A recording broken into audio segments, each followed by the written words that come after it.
Mama's cocktail hour, so pour it up. Pour it up. What's up, guys? It's your girl, Zaida Lisa. Welcome to Mama's Cocktail Hour. Come on in. Get your cannabis, get your coffee, get your vino, agua, whatever your poison is, and get your butt in here. Today, we are going to be talking Sudiksha Konaki. I told you guys that I was going to be making a part 2 video to the major update part 1 video I did. If you guys have not seen that video yet, please go back to the video section in my channel and look for major update part 1. This is the part 2 to this. Okay, so part 1 is needed.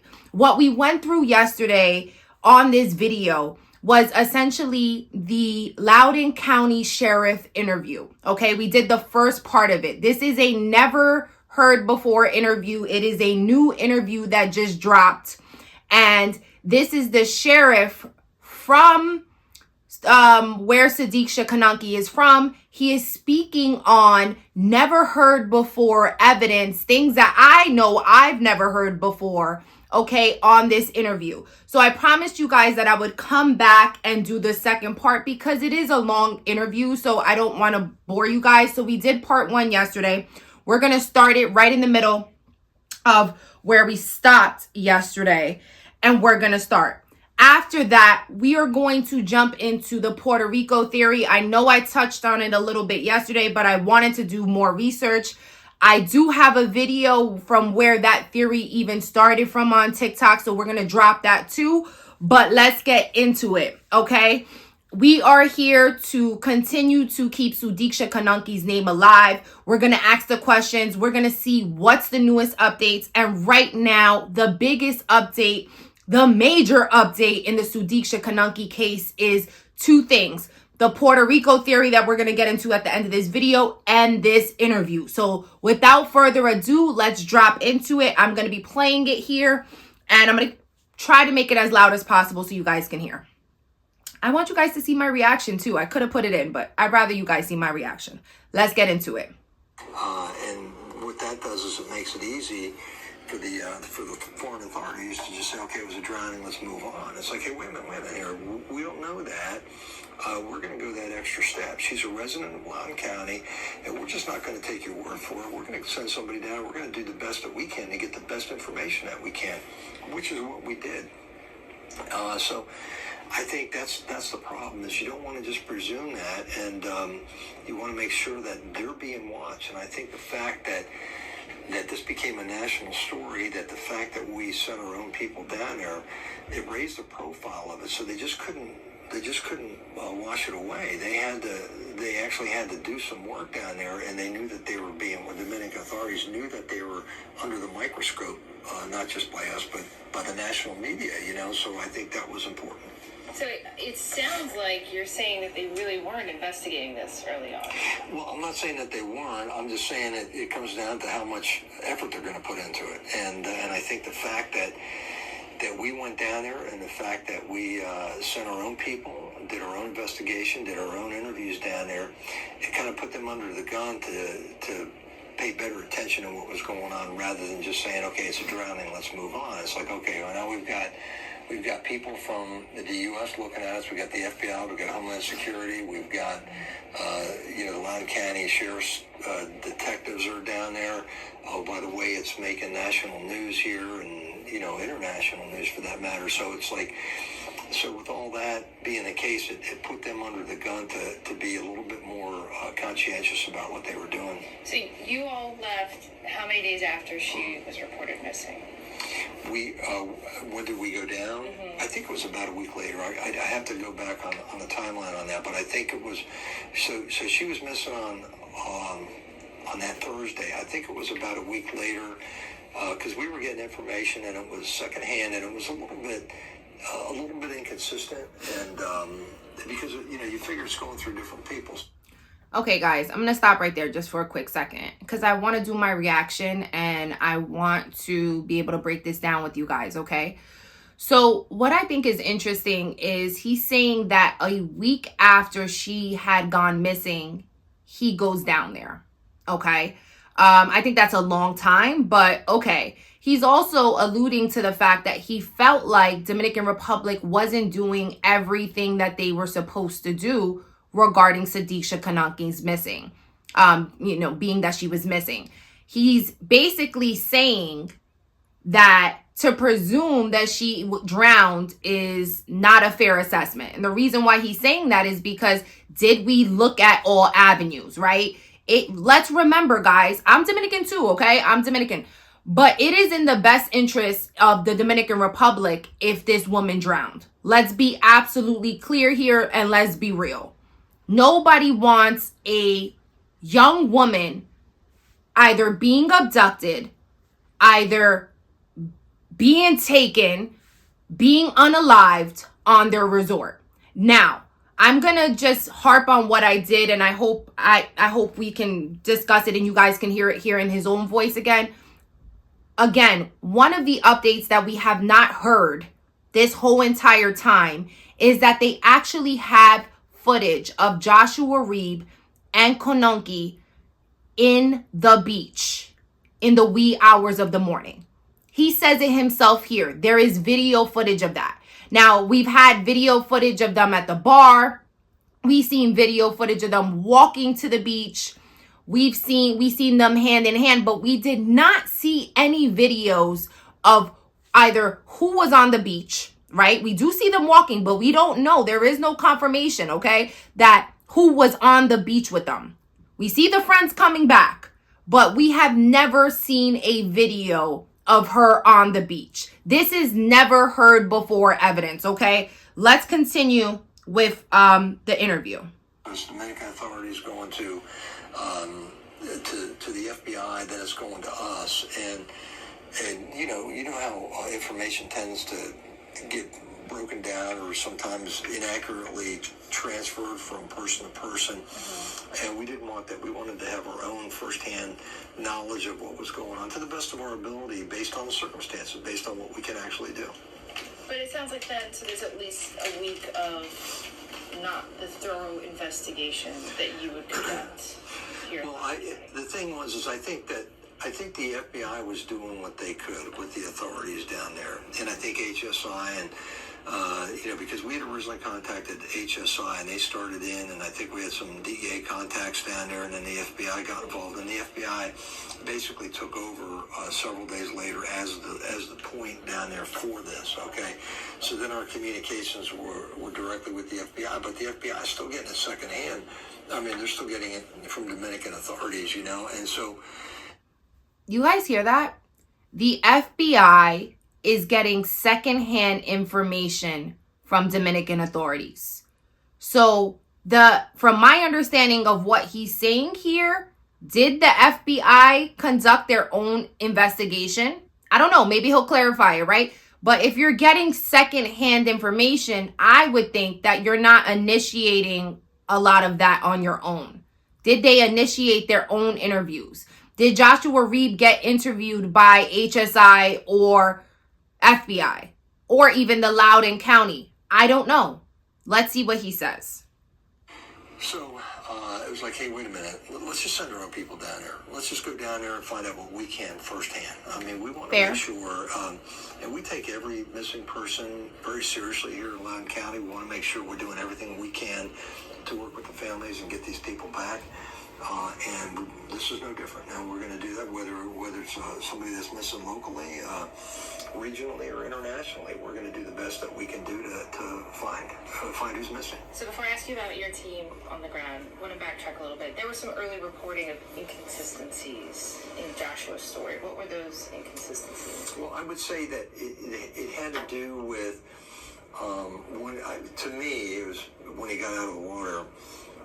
And what happened at that point.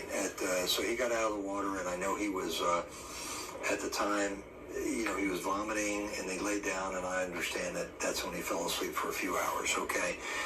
The question to me is like, well, what happened right when he got out of the water, and how, did he see her? Did he help her? Did he see her walk away? These are the kinds of questions that's still kind of, I'm still not quite sure on exactly what he saw, what he did, and then communications with his roommate, and who went back to the beach to pick up the belongings and all that. So there was. Okay, so let's stop right there. This is some more very important information, again, that I feel like we have never heard before. Now, he is saying that there is some inconsistencies with Joshua Reeb's story. We all know that there were some inconsistencies, right? That's not, you can tell that he's also like very uncomfortable talking about this.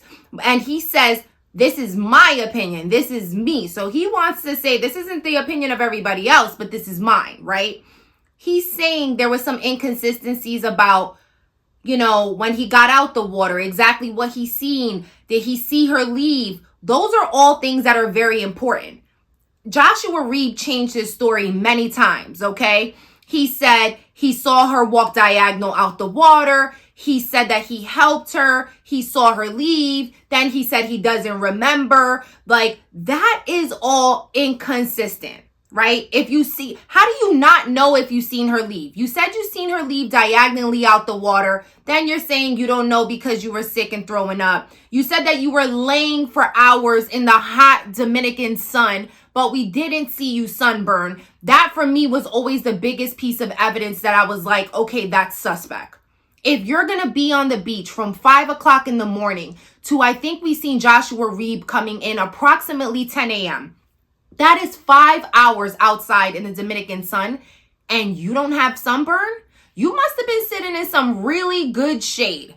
Okay, but another piece of evidence that I want to also bring up is the fact that this is never heard before, and drop in the comments if you heard this, who went back to the beach for the belongings.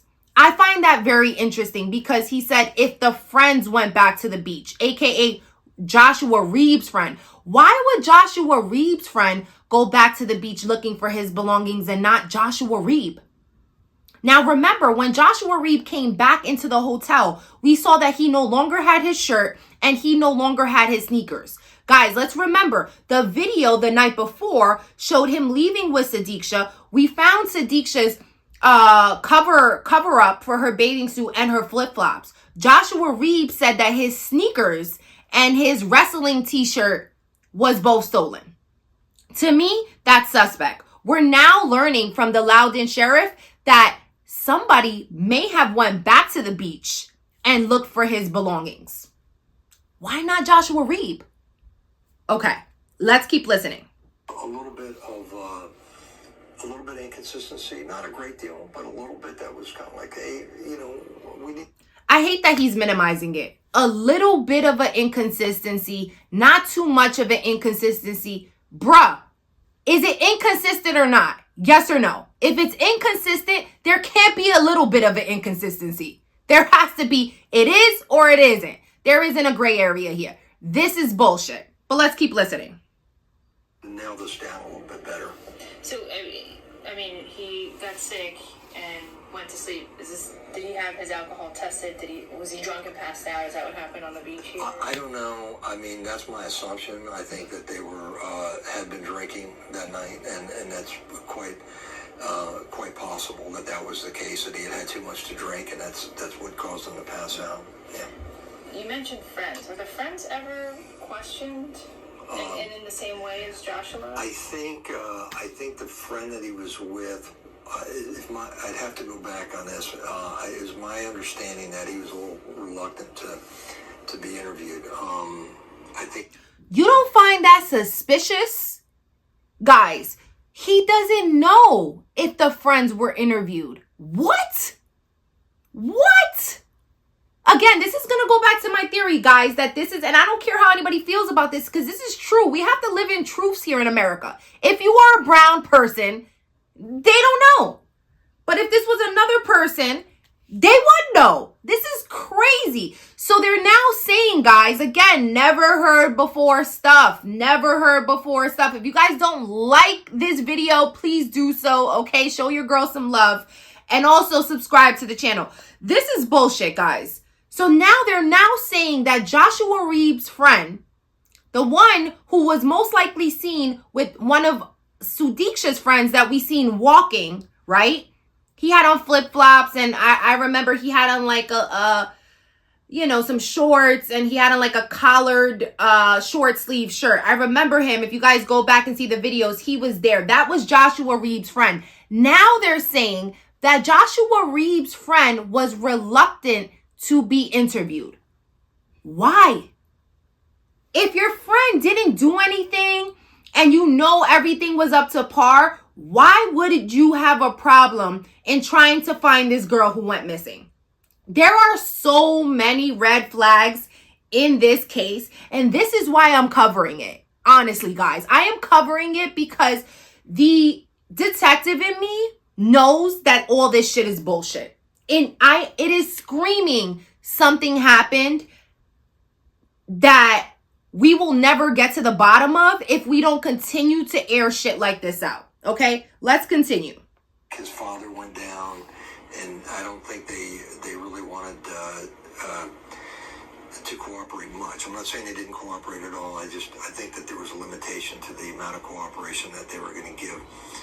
Joshua seemed to be pretty cooperative, quite frankly. Even when we interviewed him, Okay. I think it was our detective. I think it was his attorney and his dad were in the room. So I think he was pretty forthright with what he told us, except for I'm still a little confused as to the way the story vacillated a little bit over time, but not to any great degree, but a little bit. So we still have our concerns and our questions. So did he say at first that he saw her after he went back on to the beach? That's what my understanding. My understanding was he came out of the water originally. Okay, he came out of the water and he got sick and laid down. Then I think he stated that he helped her. He saw she was struggling, that he helped her, and that he helped her, and then he actually saw her starting to walk away, and that's when he laid down. So the question is with that, was that story evolving or was that specific? I mean, I don't really know, and that's why it's important to us to go just beyond what he told us, but to try to get as much information as we can from whatever communications device he had, from his phone, from anybody else that may have had messages, phone messages, text messages. We still don't have that. Do you know, so she's missing, reported missing here, and then this is what triggers the international investigation. From then on, when was he questioned, and how was that done? Were there any interpretation issues with the question? I think he was questioned almost immediately by the Dominican authorities, and then I think after that, the FBI was involved in the questioning, and then I believe we were down there involved in the questioning. So I think it was a series, but it's not like this went on for any extended period of time. I mean, I think there was action that was taken pretty quickly. What about the resort itself? What do you know about the resort? Were the cameras working? I hear it's pretty popular. It's a popular resort. Yeah, we did see some camera footage. There may be more out there. That's what we're trying to find out. We still don't have everything. We'd like to have access to everything. It still hasn't. We haven't been able to get access to everything just yet. But hopefully there's more footage out there that we can see. Yeah. So this interview with your investigators, how did this go? And you also said his attorney and his father were there as well. Yeah, I think they did pretty good. I think they went down there, and I think it was a pretty detailed interview. We had two of our very experienced detectives went down there, and they tracked it, throughout the time that they met at the bar, and from that time going to the beach, and basically everything in between. I thought they did a pretty good job with their interview. Were they able to reveal anything new that you all didn't know before, or confirm something that was in question? Well, I think it clarified some things. I don't know that it was anything like earth-shattering, but I think it was information that was more detailed and better clarified than what we had been receiving. Okay. Sudiksha's parents, when you talked with them, at what point did they decide that they were going to now say, okay, this was a drowning? What do you think went into that decision? I think what went into that decision was just the stress and the grief, and the fact that in any of these things you want closure. Okay, so when I met with them, they were very happy the fact that we were following through on this, and I think that the community that they're part of down there, the Indian community, was very happy that we were aggressively following through on this. But I think at some point they went down as well, and they met with the authorities down there. And I think just the sheer grief of what they, and you want to get closure to this, and you want your other, Sudiksha's siblings to have some closure with this. And I think that was probably a motivator for them to try to just go ahead and accept the fact that she had drowned and have her declared deceased. Well, you'd asked me about that later on, not when I first met with them, but later on. And I told them I'm really not in a position to do that. I don't even know that I could do that. I think that's something that if in fact she drowned and if in fact she's declared deceased, it would have to be the Dominican authorities, I think, to do it, because that's where it occurred. But my take is that, and I'm not sure where they stand right now. I haven't talked to them in quite a while, and I just know it's been just a traumatic. I mean, I can't imagine what they went through, honestly, and are still going through. And so I think they're trying to just deal with a lot of emotional stress on this, and I think in some ways it's to try to get closure and say, okay, we believe she drowned, but there's always that question because we don't, there's some unanswered questions out there. So as long as there's unanswered questions, you can't really say definitively that that's in fact what happened. Okay, I loved the way he ended that, because I've gotten so much feedback about she drowned, let it go. Even the Loudoun Sheriff Department sheriff is saying we cannot make that assumption at this time. Okay, so let's just do a recap. I thought that was a very good interview. Shout out to the girl who interviewed him. She did a really good job asking a lot of the questions that I believe that I would have asked. I probably would have just dived in just a little bit more, but she did ask some really good questions, and there are some good deets that we got out of this interview. For one, we found out that Sudiksha has siblings. That is very sad to me. I think when I heard that, I was like, wow, her siblings are probably missing her, trying to figure out what happened. Okay. We did find out that there was video footage of them in the beach. Okay. Sudiksha and Joshua Reeb. We also found out that Joshua Reeb's friend, the guy that he went on vacation with, was very reluctant to do an interview. I find that very interesting.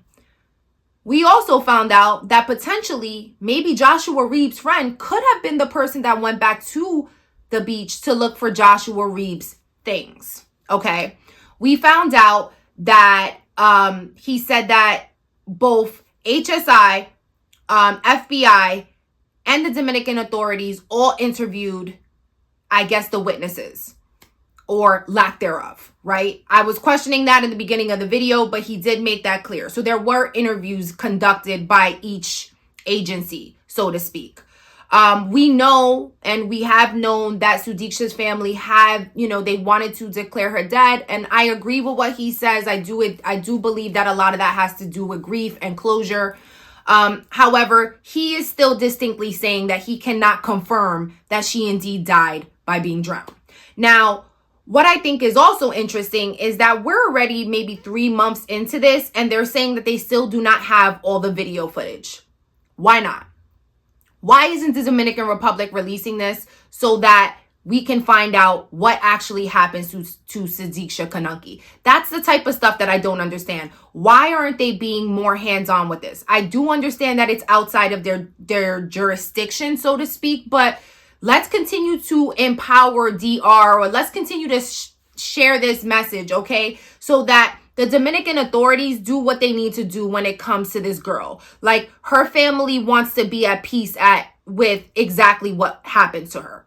So now let's get into the Puerto Rico theory, okay? I have listened, I have done my research, and still to this very moment, I was not able to find a video on the men who said that they seen Sudiksha Konaki in Puerto Rico, allegedly. Okay, let's get into this theory. So I have a video that I'm going to share with you guys in 2 minutes where this woman is stating that she basically was researching on Dominican news, and that this man came forward in what looked like to be like a Dominican government meeting. And he came out and said that there has been speculation, or that there are men who potentially may have videos that Sudiksha Konaki was spotted in Puerto Rico sipping on a pina colada. Okay. Now, these men who saw her allegedly sipping on a pina colada in Puerto Rico have a video. However, they're reluctant to put up the video because they are scared to go viral. To me, that's bullshit. Because yes, the video is going to go viral, but the bigger scope of it is you're going to bring a girl home. So people are alluding that she could possibly be trafficked. Maybe she was there waiting for, I don't know, somebody who was going to, do something with her. Who knows? But allegedly, these men have this video. They don't want to put it up. So I'm going to share this video where this girl is talking about it. Like I said, I have not been able to find any information. It's not like these men put up the video that they saw her. That is null and void. I have not been able to find that. It is just hearsay. But because we are here to speak all things Sudiksha, let's get into the video. Check it out. I'm so excited, right? Finally, there is a break in this case with Sudiksha Konaki, right? Now, of course, like, I don't like the he say, she say things. I don't like to talk like that, but I can at least tell you guys what I heard, and I am a factual type of person. So I'm not going to put the video in this video, but what I will do is I will link both of these videos down below so that you guys can check it out yourself. Both of these videos are on TikTok. One video though, right, I seen 2 nights ago, I believe it was, and I wanted to do a post about it, but I didn't get a chance to do it. It looks like it was a meeting of some sort of like a political meeting in Dominican Republic. Everything was in Spanish. Well, one guy over there, I don't know how their government runs over there, but he looked like some type of government official. He mentioned Sudiksha Konaki, and he brought that to the government's attention, which I'm like, thank God, because it's like everybody was sweeping everything under the rug. Finally, someone over there is speaking up about her. So that's one thing. But the biggest break in this case is that I seen another video just now, right? And the guy said that allegedly, right, there was a group of guys that seen Sudiksha Konaki herself in Puerto Rico sipping on a pina colada, right? The guy said he recorded it. There is a video out there about it, but he said that he's just too nervous, too scared. Him and his friend group, they're too nervous, too scared to post it because they don't want to go viral. That's what they're saying. They don't want to post it on their personal page. But I hope that this is not a dead end. I hope that this is a great lead, a honest lead. But it definitely got me excited because I'm just like, finally, people are starting to see what I've been saying all along is true. With what a few of us YouTubers and TikTokers have been saying. Sudiksha Konaki did not die. She is still alive. So my whole thing is, Puerto Rico and Dominican Republic, for those who don't know, Puerto Rico and Dominican Republic are very close to each other, okay? Punta Cana is on the same side as like the west side of Puerto Rico, like Aguadilla side, Mayagüez, like that side of Puerto Rico is literally like this. There's Punta Cana right here, at the tip of Dominican Republic, and this is Puerto Rico. This is Aguadilla. This is Mayagüez. Now, I don't know where she was seen in Puerto Rico, right? But there is someone saying that they saw her in Puerto Rico alive, sipping on a pina colada. So my whole thing is, this just proves everything that I've been saying this whole time. If this is true, right? If this is true, Sudiksha Konaki was swept off of that island of Dominican Republic against her will, right? And she probably was sipping a pina colada, possibly, right? Because she was being watched by traffickers, and she was probably maybe about to make another move to be with someone else or whoever, you know, allegedly. So I don't know, you guys. I wanted to let you guys know that this is an update in the case.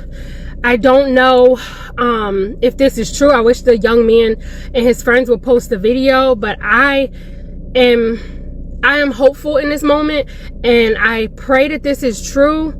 I pray that the authorities look deeply into this, because if she is in Puerto Rico, as you all know, Puerto Rico is a part of the United States. Now that's United States territory. So it's like, all right, come on, feds, do your job. Like, let's get to it. You get what I'm saying? Let's get to it.